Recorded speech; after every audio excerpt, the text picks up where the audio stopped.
ကဲဒါတော့ကျွန်တော်တို့ training မှာဆရာတပည့်ညှိကြတယ်ပေါ့နော်ဒီဘက်ကကျောင်းဆရာနဲ့အောင်ပိုင်းဟိုဘက်က Friday ဂျွန်စောဝေးတယ်ပဲနော်ဆရာလေးစားပြီးဝေးသွားပါတယ်လက်ဩပါဗျ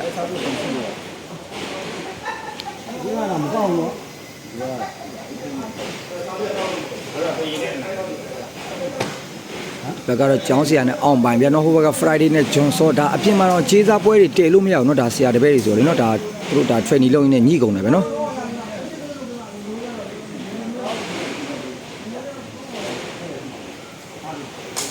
ကဲ Friday စားပဲလက်ဩပါကဲ Friday ရဲ့စားပဲကတော့ position တစ်လုံးစားပေါက်သွားပြီနော်1လက်ပါ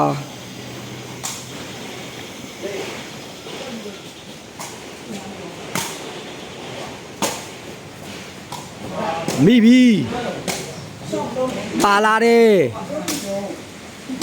ပြောက်လိုက်တာအောင်ပိုင်လက်ဝမ်းမှာ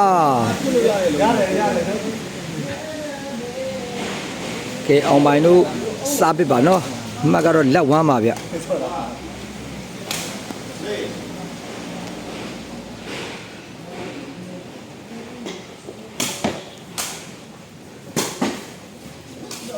မိပြီကောင်းလိုက်တာဗျာအောင်ပိုင်1 over ကျွန်တော်ပုတ်ချင်းကိုတော့ဆရာလေးတို့တလုံးဆယ်ပြီးတော့တမတ်စတင်ရရှိပြီเนาะ1 over ဗျ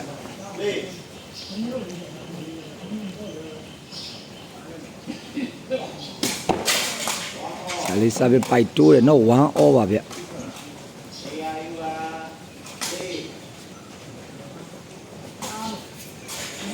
Friday စားပြီးလဲပိုက်တိုးပြန်ပြီเนาะ1 over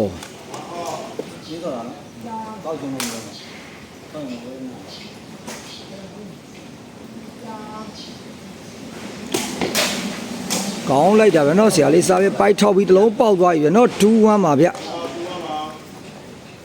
2-1ပါ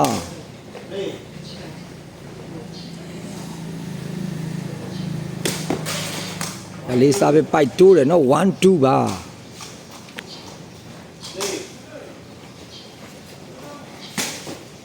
ကောင်းလိုက်တာเนาะအောင်ပိုင်း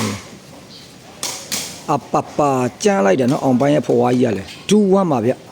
ဒါတော့ပိုက်9ပေ6ပါဗျာနော်အာစာအောက်ခံပွဲပါ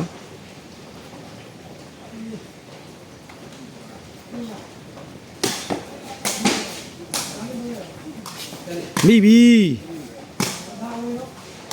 ကောင်းလိုက်တာဗျာ3-1ပါဗျာနော်အောင်ပိုင်တို့ကတော့10ချင်းနဲ့တူတမတ်ယူပါပြီနော်3-1ဖြစ်သွားပါပြီဗျ3-1ပါ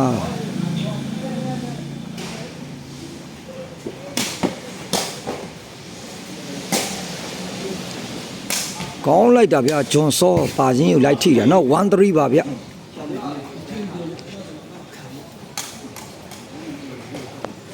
ကဲဂျွန်စောတို့တမတ်အောင်ပိုင်ကျောင်းဆရာတို့3မှတ်ပါနော်1-3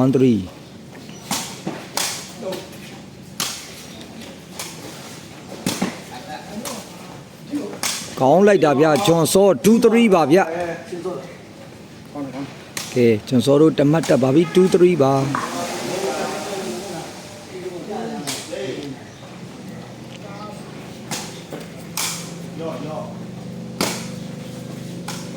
ကျန်းလိုက်တာဗျာအောင်ပိုင်3-2ပါ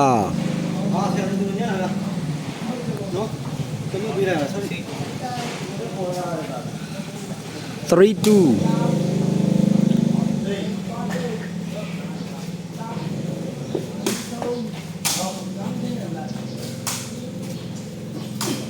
မိပြီကောင်းလိုက်တာဗျာ4-2ဖြစ်သွားပြီနော်ကျွန်တော်ပုတ်ချင်းတော့ကျောင်းဆရာတလုံးဆင်ပြီးအောင်ပိုင်တို့တမတ်ယူထားပြီနော်4-2ဖြစ်သွားပါပြီ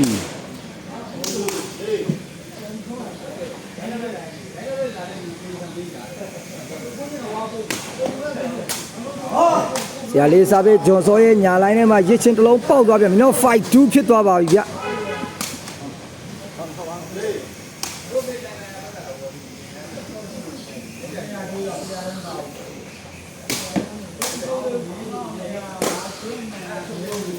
ဘီဘီ2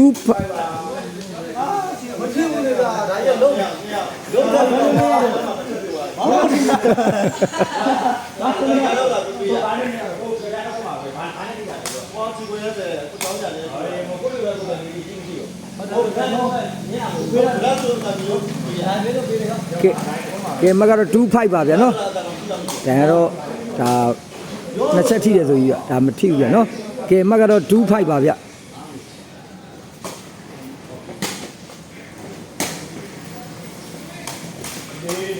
အောင်ပိုင်းရဲ့ဘတ်ရှင်ပိုက်တိုးတာဖြစ်တဲ့အတွက်35ပါကဲ Friday တို့ဂျွန်ဆိုတို့3မှတ်အောင်ပိုင်းကျောင်းဆရာ5မှတ်ပါဗျာ35ပါ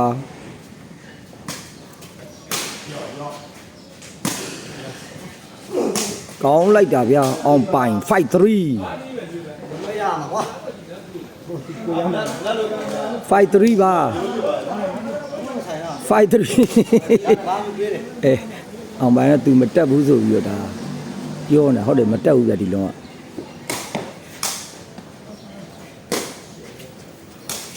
ကောင်းလိုက်တာနော်35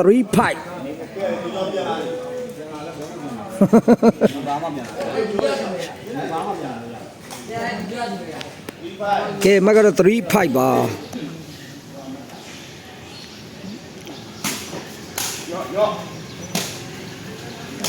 ကျန်းလိုက်တာဗျအောင်ပိုင်53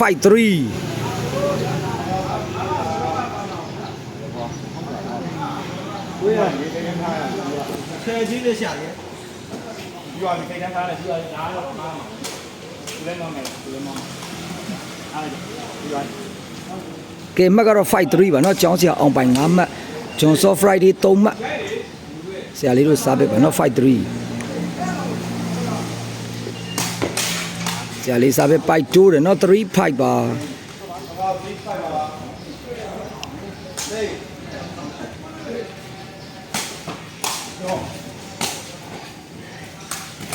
ကောင်းလိုက်တာဗျာအောင်ပိုင်53အဲ့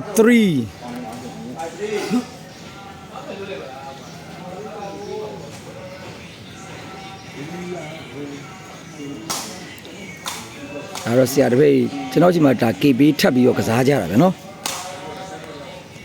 ကဲမကတော့53ပါ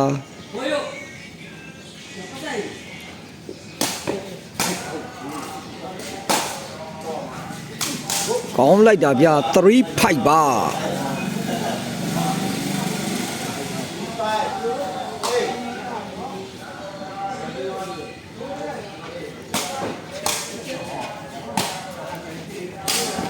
ကောင်းလိုက်တာဗျာအောင်ပိုင်တော့ကြံချင်းတော့ခရိုကန်ကတော့ကောင်းလုံးနဲ့နော်53ပါ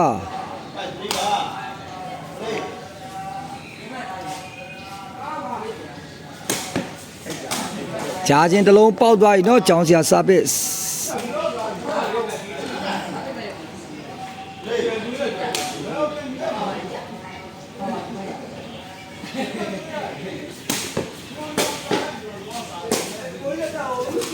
မိပြီ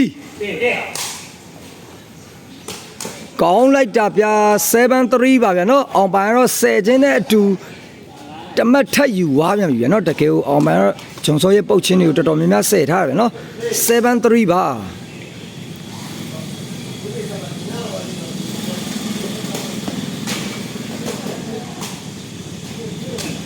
37ပါဗျ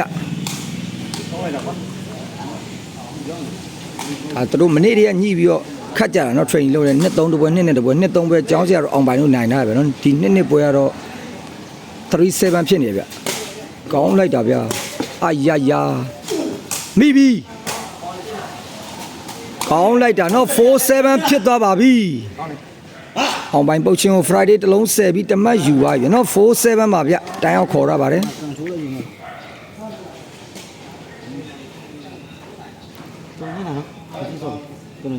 နှစ်3ပွဲနှစ်2ပွဲခတ်တဲ့အနေထားမျိုးမှာနှစ်3ပွဲတော့အောင်ပိုင်လို့နိုင်တာနော်ကျောင်းဆရာတို့ဒီနှစ်ပွဲမှာလဲ47ဖြစ်နေတယ်နော်ဒါ KB ကျွန်တော်ကြီးမှာထပ်ထားတာဗျနော်ဟိုဘက်ကောဒီဘက်ကောကဲမကတော့47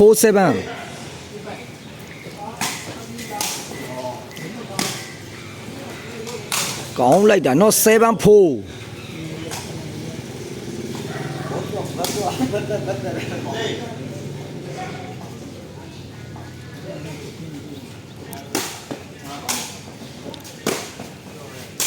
ကျန်းလိုက်တာဗျာဂျွန်စော47ပါ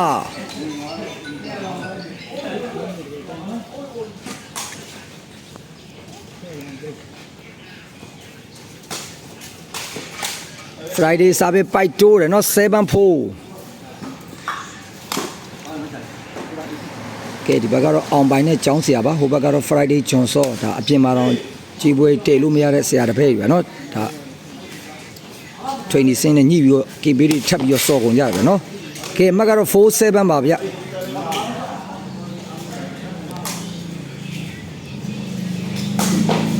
ကောင်းလိုက်တာဗျအာယာမိကဲစင်ထွက်တယ်74အရင်ဆုံးဒီနေ့ကဟိုဘက်က Friday တော့ကတ်လို့မရပဲဒါပေမဲ့လည်းအောင်ပိုင်းလည်းရှင်းဝေးနေရတဲ့ကြောင်း Friday တို့ဂျွန်စောတို့ကလည်းတက်လာတဲ့ကြောင်းအဲကြောင့်မတူတူခံချကြတာဗျကောင်းလိုက်တာဗျာပါလာတယ်ကောင်းလိုက်တာဗျာ84နဲ့စိုက်ချင်းသွားပြီနော် Friday ထောင်ချင်းအမှားတဆင့်အောင်ပိုင်းကျောင်းဆရာတို့တမတ်တက်သွားပါပြီ84သူတို့ရဲ့ကစားပုံကစားပေါက်တွေအနေထားရတော့ဒီတူတူပွဲစဉ်မှာလဲကျောင်းဆရာတို့အောင်ပိုင်းတို့ကတော့အသာရဖို့များနေတယ်လို့တော့မြင်တယ်ဗျာနော်ဘာလို့လဲဆိုတော့အောင်ပိုင်းနဲ့ကျောင်းဆရာလည်းအရင်ကအတွဲဟောင်းနေဗျာနော်ဒါဆရာတပည့်တွေဖြစ်လို့ဒါအရင်ကတွေ့ရအရင်ကလည်းသူတို့ကတွဲခတ်နေကြနော် AR ဒီတိုင်းလုံးမှာသူတို့နှစ်သုံးနေပတ်ပြီးစော်ထားရတယ်ဗျာနော်ကဲမက်ကတော့84ပါ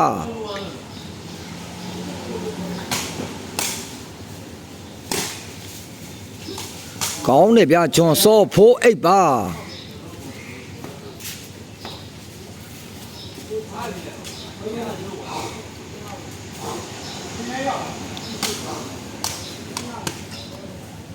ကဲ Friday စားပစ်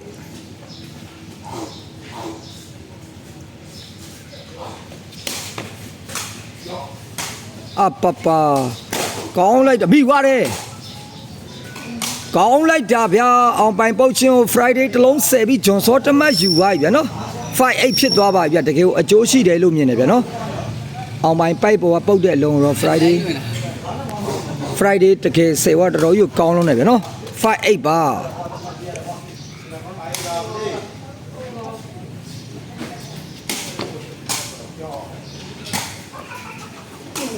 ကောင်းလိုက်တာဗျာ8-5ပါ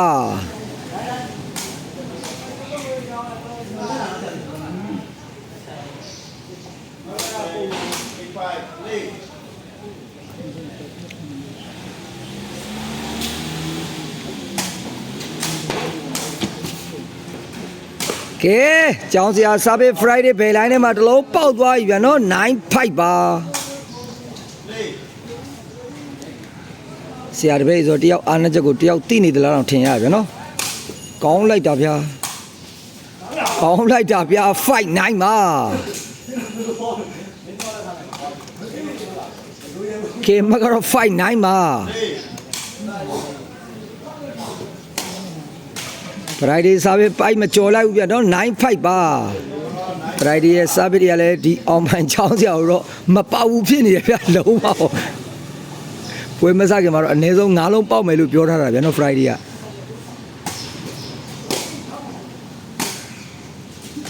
ချမ်းလိုက်တာနော်ဂျွန်စော5-9ပါ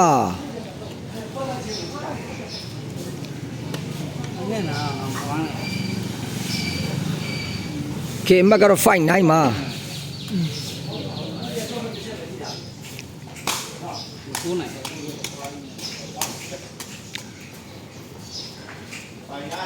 5-9ပါ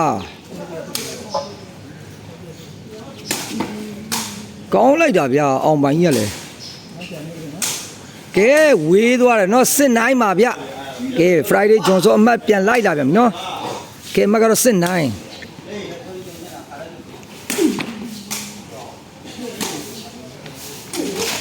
ကဲအောင်ပိုင်ဖောင်းပါပြည့်တဲ့အတွက်7-9ပါဗျနော်ပိုက်ပေါ်ပုတ်တဲ့လုံးတော့အောင်ပိုင်ခြေထောက်နဲ့ပိုက်နဲ့ညှိသွားဖြစ်တဲ့အတွက်7-9ဖြစ်သွားပြီနော်ခြေထောက်လေးနည်းနည်းနာသွားတဲ့အနေထားမျိုးမှာတွေ့ရပြီနော်အောင်ပိုင်7-9ပါဗျ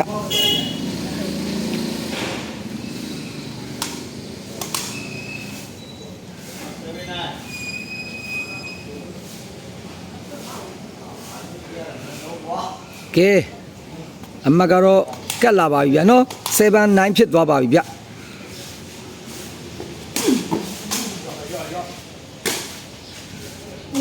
ကောင်းလိုက်တာဗျာအောင်ပိုင်9797ပ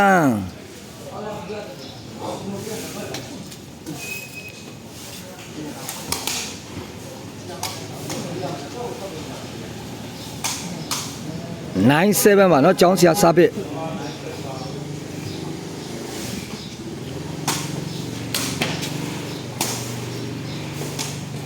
ကောင်းလိုက်တာဗျာဂျွန်စော79ပါအဲ့တော့မမှန်းတော့တာကြောက်လို့မကြောက်ဘူး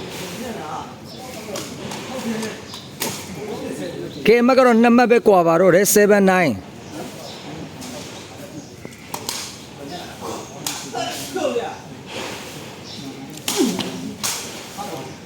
Friday စားပြီးအောင်ပိုင်းချီမှာတလုံးပေါက်သွားပြီးတော့8 9ဖြစ်သွားပြီဗျာနော်အမှတ်ကတော့တစ်မှတ်ပဲကွာပါတော့တယ်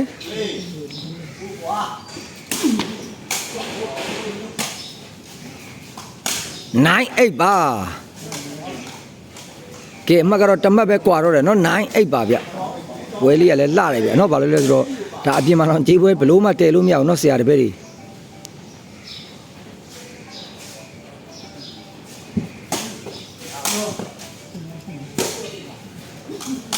ကောင်းလိုက်တာနော်8 9ပါနော်ဒါ training ပွဲဆိုတော့တိတ်ကြည့်လို့မကောင်းဗျာဒါနှစ်ဖက် KB ထပ်ပြီးတော့ကစားကြတာဗျ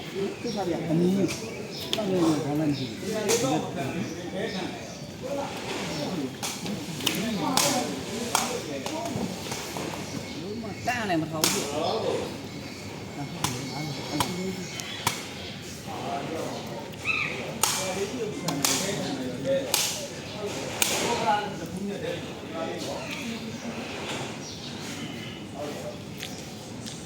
ကဲအမှတ်ကတော့8 9ဖြစ်နေနော်ဂျွန်စော Friday 10မှတ်ကျောင်းဆရာအောင်ပိုင်း9မှတ်နဲ့ဒီပွဲကတော်တော်ကြည့်လို့မြိုင်နေနော်စောစောခတ်သွားတဲ့နှစ်3ပွဲမှာတော့ကျောင်းဆရာအောင်ပိုင်းတို့နိုင်ထားရဗျာနော်နှစ်3ပွဲမှာတော့ Friday ဂျွန်စောကိုခွေးဗျာနော်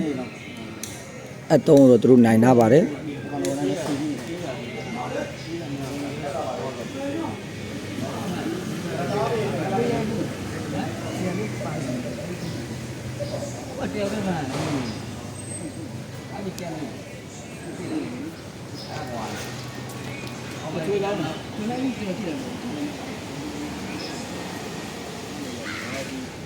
အေးချွေတော့မလားကဲမကတော့8 9ပါနော် Friday စဖြစ်ပါ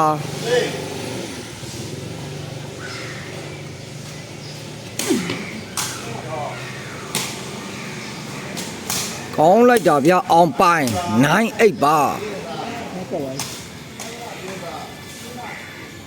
မကတော့မကွာတော့ဘူးဗျနော်တစ်မှတ်ပဲကွာတော့တယ်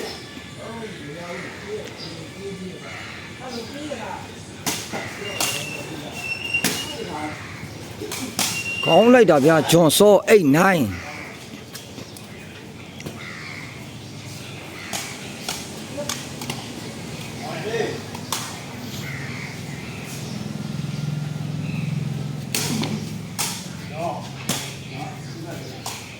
ကောင်းလိုက်တာဗျ9-8ပါ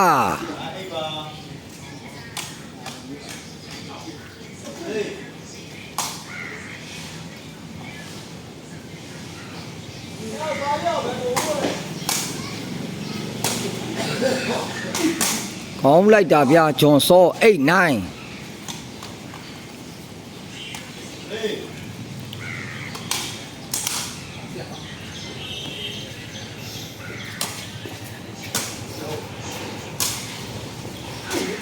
ကောင်းလိုက်တာဗျာ Friday ထိုးခြင်းလဲကောင်းတယ်ဗျာဒီလုံးကတော့เนาะကျောင်းစရာရှီကုံနဲ့မလိုက်တာတော်တော်ကောင်းသွားတယ်ဗျာကဲမှတ်ကတော့9-8ပါ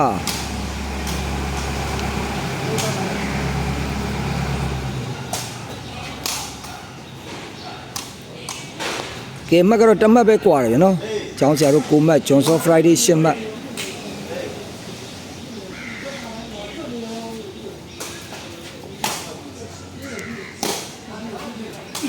မိဘကဲစင်ထွက်တယ်8 9ကြ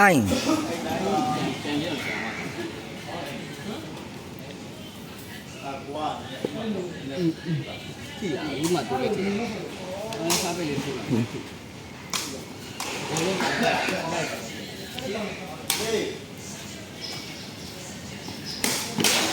ပရိုင်ဒေးစားပေးပိုက်ထောက်ပြီးတလုံးပေါက်သွားပြီးတော့အမတ်တူသွားပါပြီဗျာနော်ကဲ9 all ဖြစ်သွားပါပြီ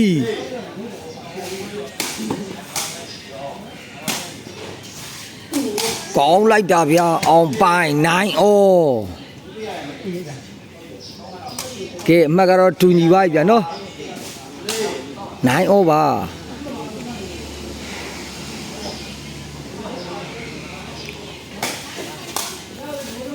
ကျောင်းစရာစားပေးခြေကုံစားပေးဂျွန်စောကြီးတလုံးပေါက်သွားပြီးတန်း9ဖြစ်သွားပြီဗျတန်း9ပါ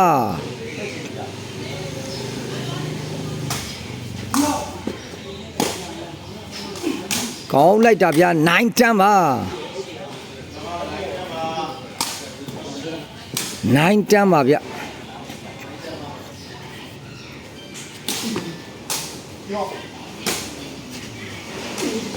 ကောင်းလိုက်တာဗျာအောင်ပိုင်တန်း9ပါ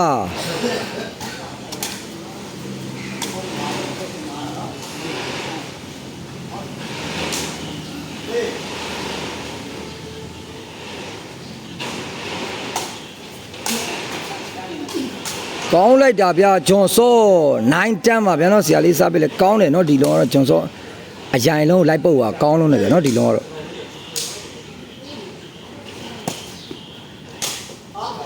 ဖရိုင်ဒေးစားပေးဖြုတ်ချင်းတလုံးပေါက်ပြီးတန်းအောဖြစ်သွားပါပြီဗျကဲ10မှတ်တူသွားပါပြီ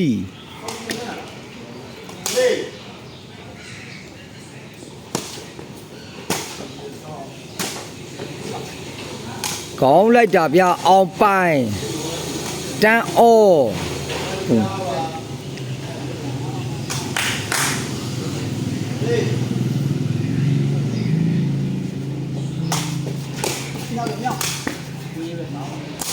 ဒီဖက်ကြောင့်လူပါ ကျောင်းစရာစားပေးဂျာချင်းတလုံးပေါက်ပြီး11တန်းဖြစ်သွားပါပြီဗျ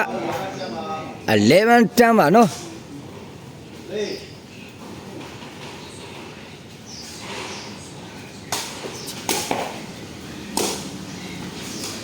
ကောင်းလိုက်တာနော်တန်း11ပါ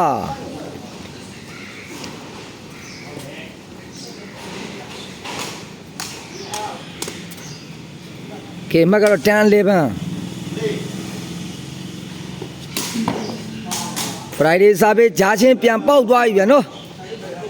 11 over ကဲ17မှတ်တူသွားပါပြီဗျဖရိုင်ဒေးစားပေးဝေးသွားတယ်နော်11 over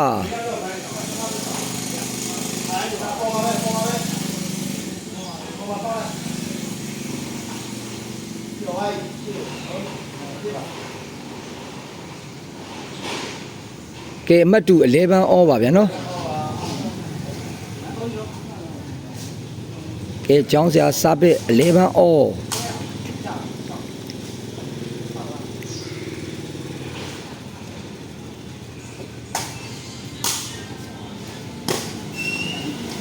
မိကဲစင်ထွက်တယ်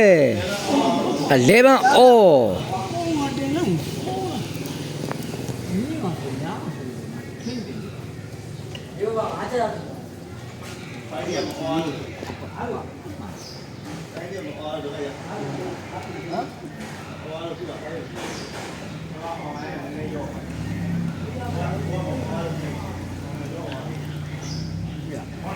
အားကျုံးမှလည်းမခါဘူးတော့မှ ကဲအမှတ်တူ11 all ပါနော် Friday စားပေးပါဗျ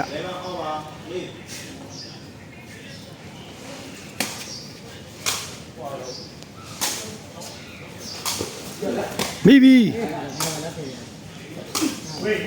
ကဲဂျွန်စောအပိုင်ကင်တက်တဲ့လုံးတော့ဝေးသွားတာဖြစ်တဲ့အတွက်အမတ်တမဲ့ခွင့်ရတော့ဆုံးချုံသွားတာဗျာနော်ဒီလုံးကတော့တကယ်ကိုနစ်နာတယ်လို့မြင်တယ်ဗျာနော်တကယ်ပါဒီလုံးကတော့ရတောင်ရခဲ့ကိုအမတ်ကြော်တက်နိုင်တဲ့အနေထားမျိုးတော့ဂျွန်စောဝေးသွားတယ်နော်ပုတ်လိုက်တာကဲအမတ်တူ11 all ပါ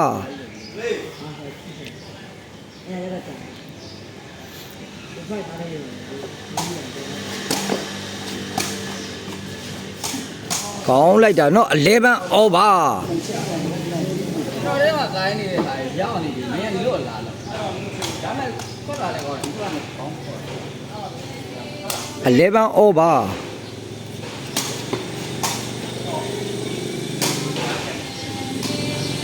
ကောင်းလိုက်တာဗျာအောင်ပိုင်ရဒီလောတော့ကြံချင်းကိုတော့ဘဝခွဲပြီးပြစ်သွားတာတော်တော်ကြီးကိုကောင်းသွားတယ်နော်မဟုတ်ရင်ဒီဘက်ကမိမှာဗျာနော်ဒီလောကပုတ်လိုက်ခွဲချင်းတဲ့ရှေ့ဘက်ကောင်းသွားနော်11 over ဗျကဲចောင်းစရာစားပစ်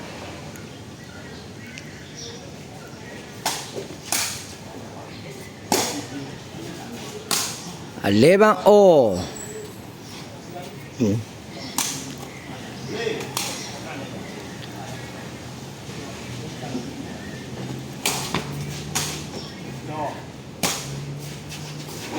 ကောင်းလိုက်တာဗျာပြစ်ထည့်လိုက်တယ်နော် friday အောင်ပိုင်း friday ရင်ဝင်တော့ကောင်းသွားတယ်နော်ကဲ11 all ပါ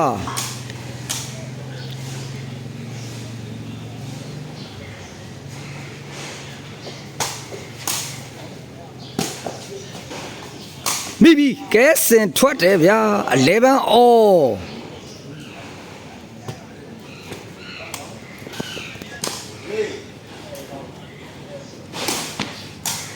Friday စားပြီးအောင်မရဲ့ဘေးလိုင်းထဲမှာတလုံးပေါက်သွားပြီနော်တွဲ11ပါဗျ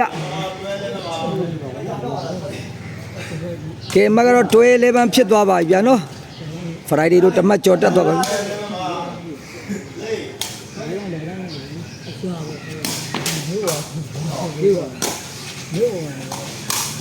စင်ထွက်တယ်11တွဲ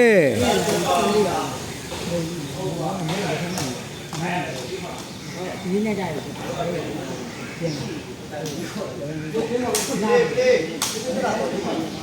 11တွဲ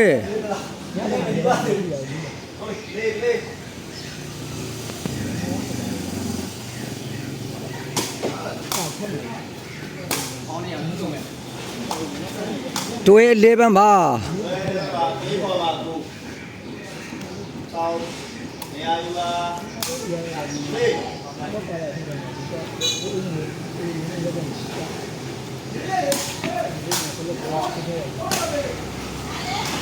မိပြီစင်ထွက်တယ်11တွဲ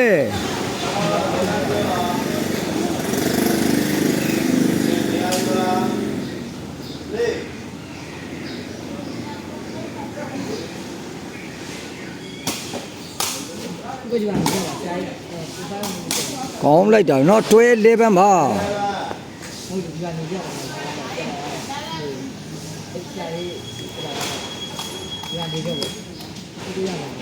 ကဲ Friday စားပြီးတွဲ11ပါဗျ Friday စားပြီးအောင်ပိုင်းရဲ့ဘေးလိုင်းထဲမှာထပ်ပေါက်သွားပြန်ပြီနော်ဟုတ်11ပါဟုတ်11ပါဗျ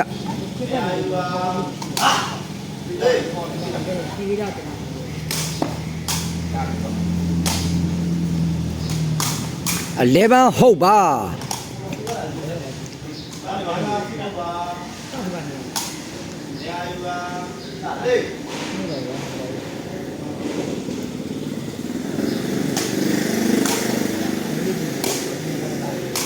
မိပြီကောင်းတယ်တွဲဟုတ်ဖြစ်သွားပြီဗျာနော်ဂျွန်စောပုတ်ချင်းကိုအောင်ပိုင်းဆယ်ပြီးတမတ်ပြန်ယူသွားပြန်ပြီနော်တွဲဟုတ်ပါမကတော့ပြန်ညှိသွားပြန်ပြီနော်တွဲဟုတ်ပါဗျကျူများပြန်ဆင်းသွားမလားစောင့်ကြည့်ရမနော်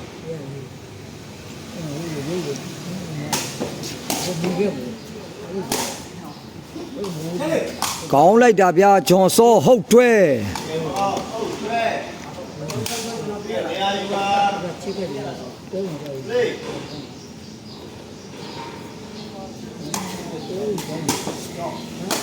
哎呀呀，咪咪，講嚟大家將所半堆撇သွားပြီနော်။အောင်ပိုင်းပုတ်ရှင်ဆယ်ပြီးတမတ်ယူသွားပြီနော်။ဒီလိုနေထားမျိုးမှာဒီလိုဆယ်ထားနိုင်တာတော့တကယ်ကိုအားတာတယ်လို့မြင်တယ်ဗျာနော်။အနိုင်ရဖို့အတွက်တော်တော်ကြီးအားတာသွားတယ်လို့မြင်တယ်နော်။ပွိုင်းတွဲဖြစ်သွားပါပြီဗျ။ကဲဂျွန်စော Friday 14မှတ်အောင်ပိုင်းကျောင်းဆရာတို့12မှတ်ပါဗျ။ပွိုင်းတွဲ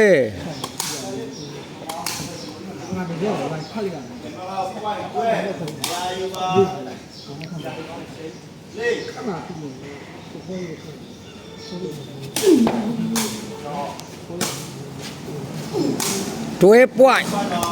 sorry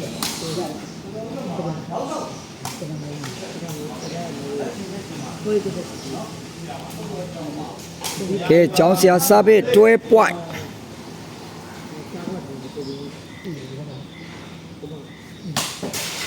ကျောင်းဆရာစားပေးပိုက်တိုးတယ်နော် point တွဲပါကဲ Friday စားပေးနဲ့အဆုံးသတ်မလားစောင့်ကြည့်မယ်နော်အမှတ်ကတော့ point တွဲ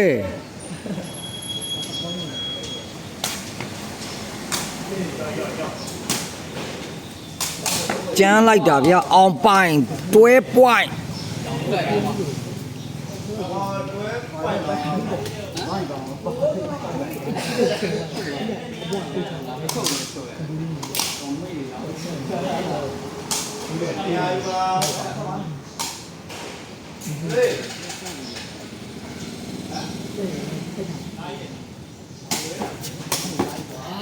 ကျောင်းဆရာစာပေ Friday ဘယ်လိုင်းထဲမှာပေါက်သွားပြီဗျာနော်ဟုတ် point ဖြစ်သွားပါပြီကဲကျောင်းဆရာစာပေအလုပ်လုပ်ပြီးဂျူးများပြန်ဆင်းသွားမလားကျွန်တော်စောင့်ကြည့်မယ်နော်အမှတ်ကတော့ဟုတ် point ပါပဲနော်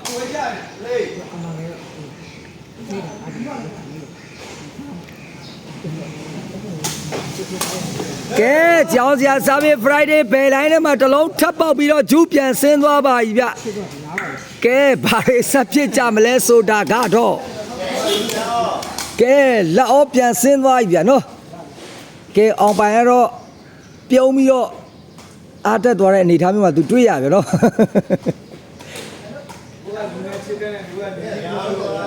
ကဲဂျူးပြန်ဆင်းသွားပါပြီတန်းအောပါ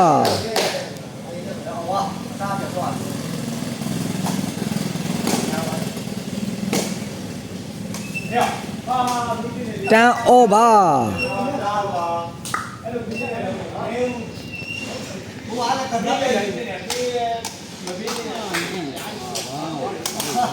ကဲ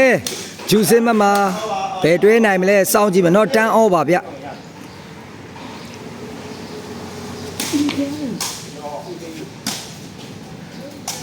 ကျန်းလိုက်တာနော်အောင်ပိုင်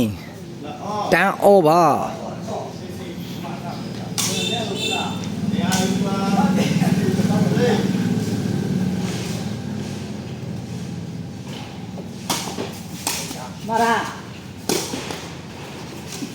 မိပြီ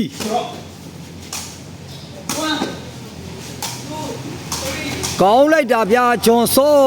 ပြတ်ချင်းတော့အကောင်းဆုံးဆုံးသက်တာနော်တန်းအောပါဗျတကယ်ကောင်းပါတယ်နော်ဂျွန်စောဒီလုံးကတော့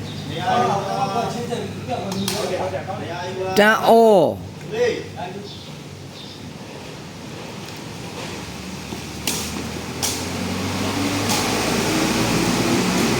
မိပြီကောင်းလိုက်တာဗျာ11တန်းဖြစ်သွားပါပြီဗျာနော်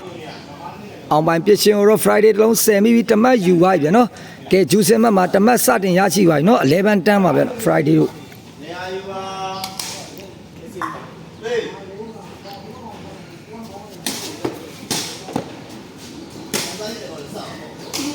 ကောင်းလိုက်တာဗျာတန်း11ပါ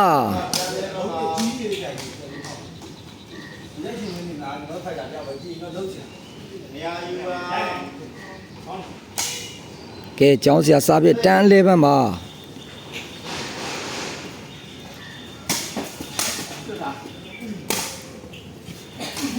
ကောင်းလိုက်တာဗျာဂျွန်စော11တန်း11ပါ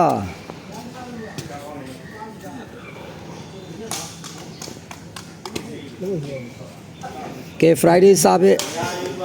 11တန်းပါဗျFriday စာပေကတော့တလုံးအောင်ပိုင်းဖေလိုင်းထဲမှာပေါက်သွားဖြစ်တဲ့အတွက်တွဲတန်းပါဗျ Friday ရဲ့စာပေတွေတော်တော်ကောင်းတယ်နော်ဒီအောင်ပိုင်းရဲ့ဖေလိုင်းထဲကိုထိုးတာတွေတော်တော်ကောင်းတယ်ဗျနော်တွဲတန်းပါဗျ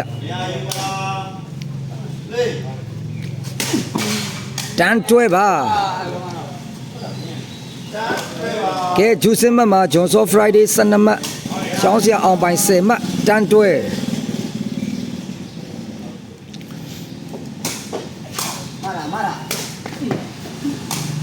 မိပါပြီကျန်းလိုက်တာဗျာ11တွဲဖြစ်သွားပြီဗျာနော်ကျောင်းစရာစာပေတစ်လုံးကလိပြီးတော့တမတ်ယူသွားပြီဗျာနော် ကဲဂျူစင်မမ11တွဲဗျာနော်အမတ်ကလည်းမကွာဘူးဗျ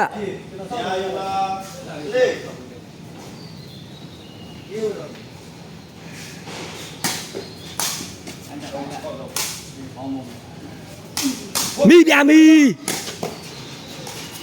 မိကဲကောင်းလိုက်တာဗျာဂျွန်စောရဲ့ပုတ်ချင်းကိုအောင်ပိုင်တစ်လုံးဆယ်ပြီးတော့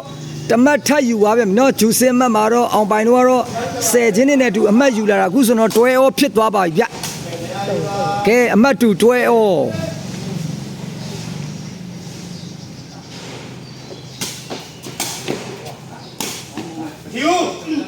ကောင်းလိုက်တာဗျာတွဲဩ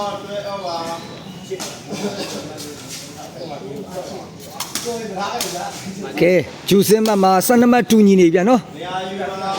ဆရာတပည့်ဘယ်တွဲတွေနိုင်မလဲကြည့်ရမယ်ဗျကောင်းတယ်ဗျာကောင်းလိုက်တာဗျာအောင်ပိုင်တွဲဩ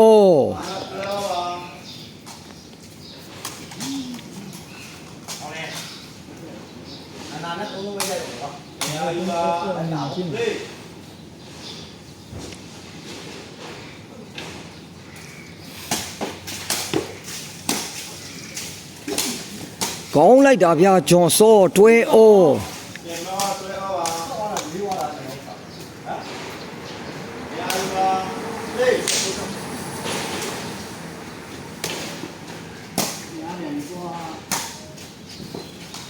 ကောင်းလိုက်တာဗျာအောင်ပိုင်တွဲဩကျောင်းဆရာရဲ့ထောင်ချင်းတွေလည်းလုံးဝမမအောင်ဗျာနော်ခြေတော့များနာပြီလို့နော်မနာရင်တော့တွဲဩပါဗျာကောင်းလိုက်တာဗျာကောင်းလိုက်တာဗျာဂျွန်စောတွဲဩ Friday ညာလိုင်းနဲ့ကိုထိုးရဗျာကောင်းပါနော် Friday ညာဖမ်းလိုက်တာမဟုတ်ရင်တော့ဟိုဘက်ကအမှတ်တက်မှာဗျာကဲအမှတ်တူတွဲဩပါဗျာနော်ဒါဂျူစင်မှတ်မှာတွဲဩတူညီနေတယ်ဗျာ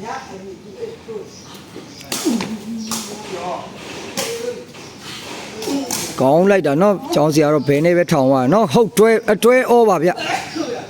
ကဲအမှတ်တူတွဲဩပါ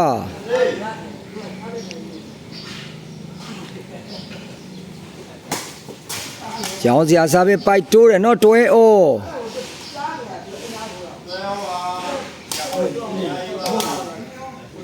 တွဲဩပါ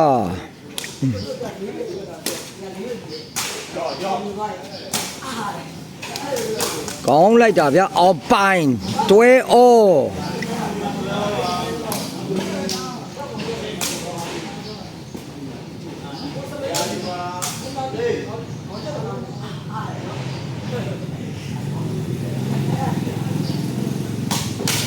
ကျောင်းစရာစားပဲပိုက်တိုးပြန်ပြီနော်တွဲဩပါဗျ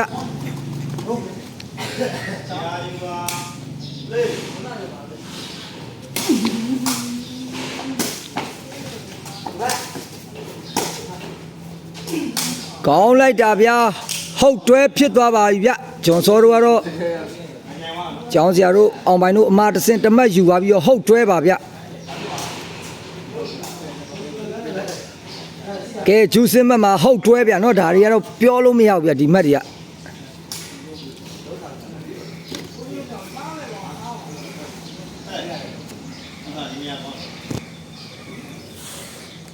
ကဲမတ်ကတော့ဟုတ်တွဲပါကဲ Friday စပစ်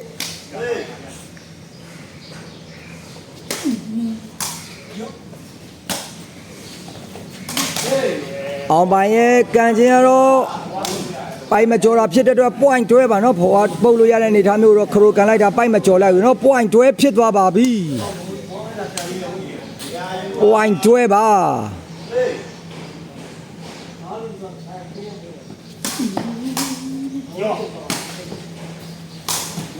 ကဲဝေးသွားဖြစ်တဲ့အတွက်ပြီးဆုံးပါဗျာနော်15မှတ်12မှတ်နဲ့